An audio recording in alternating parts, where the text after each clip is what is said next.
Never Let a Dinosaur Scribble, written and illustrated by Diane Alber. I recently got a pet dinosaur. I know it's hard to believe, but it's true.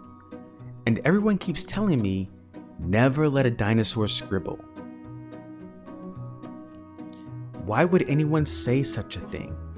I mean, dinosaurs are so strong and powerful, so why can't they scribble? I thought if I gave him just one crayon, what could go wrong? Well, I'll tell you. He took off running toward the wall. "We don't scribble on walls, only paper," I yelled. Thank goodness my dinosaur has a short attention span. Just before he was going to scribble on the wall, he noticed a couple of stones instead. He started to scribble on one of the stones, which was great, but there was just one problem. He really couldn't see the scribble at all. I could tell he had another idea.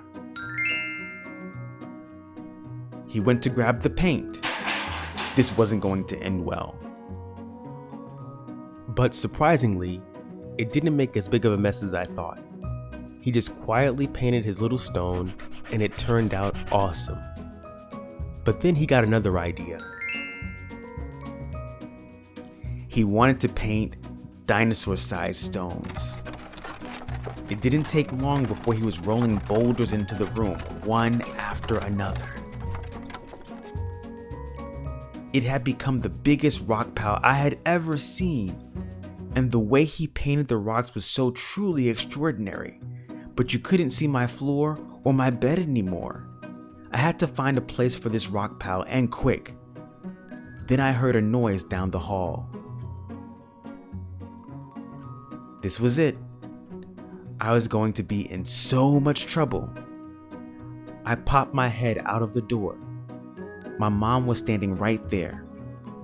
Before my mom could say anything, I started to explain the mess she was about to see. Well, it all started when I heard to never let a dinosaur scribble, but I had to find out why. So I gave my dinosaur a crayon, and then he ran towards the wall with it. Thank goodness he got distracted with some small stones and started scribbling on them instead. But he couldn't see the scribble at all, so he got some paint.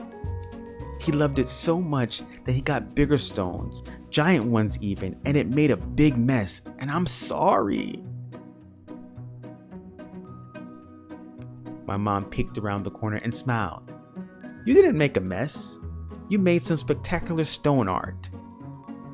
When I turned around, there was just a pile of stones on my table. No huge boulders and no gigantic rock pile, but still some of the best art ever.